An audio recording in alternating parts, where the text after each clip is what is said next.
Мужчина не может выбраться из полыхающей пламенем квартиры. Такое сообщение поступило по единому номеру вызова экстренных служб 112.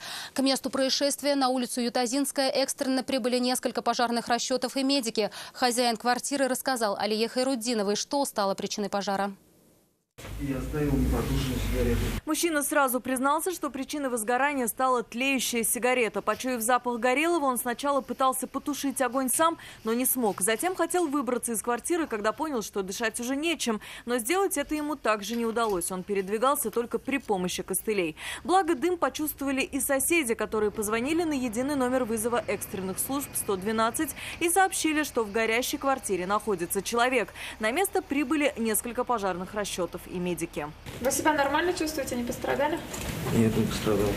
Что говорили, помощь кому-то оказывали? Да, поставили помощь. Мужчине оказали помощь на месте. От госпитализации он отказался. Усиленная помощь огнеборцев не понадобилась. И горели только диван и телевизор. Общая площадь пожара составила 2 квадратных метра. Алия Хайруддинова, Нафиса Минязова, Азат Самигуллин, вызов 112.